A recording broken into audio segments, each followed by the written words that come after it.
আরোলিয়া site, এই সাইটটা আমি স্যাংশন করেছি, দুটো ব্লক।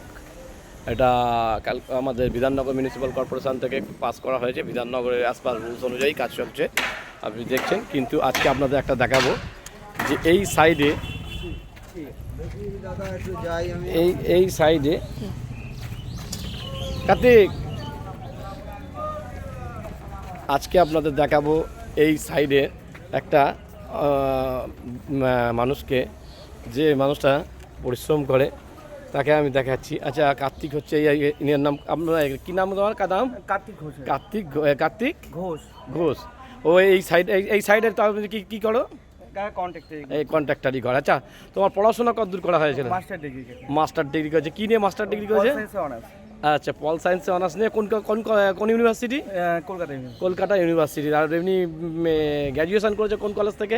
বিদ্যাসাগর কলেজ থেকে। মাধ্যমিকে কত পার্সেন্ট নাম্বার পেয়েছিলেন? মাধ্যমিকে পেয়েছি 78%। 78%। আর হায়ার সেকেন্ডারিতে 83%। বুঝতে পারছো, এই সিকিউরিটি স্কোরাস ছেলে, যার এতটা বিদ্যা বুদ্ধি থাকা সত্ত্বেও কিন্তু আমাদের যে এখন বর্তমান সমাজ ব্যবস্থা যা পরিস্থিতি, তাতে করে ওর বিদ্যা যেটা যায় তাকেও কিন্তু তার বুদ্ধিকে কাজে লাগিয়ে এই এত বড় বড় বড় অনেক সাইট চালিয়ে ফেলেছে। উনি এখন এই সাইডে ঠিকাদারি করে, অর্থাৎ কন্ট্রাক্টারি করে, সমস্ত রকম ইনভেস্টমেন্ট করছে।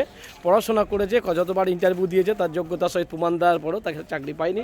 এটা বড় দুর্বিষহ। তবু আমি বলেছি, ওই যে ব্যবসা ছোট হলেও নিজের সেটার প্রতি একটা আত্মসম্মান থাকে, আত্মমর্যাদা থাকে, অনেক বড় হওয়ার স্বপ্ন দেখা যায়। তাই বলে সবসময় ওকে আমি ইন্সপায়ার করি যে নিজের ব্যবসাকে কঠিন এবং কঠোর দৃষ্টি চোখে দেখো, একদিন আরও বড় ঠিকাদার হতে পারবে।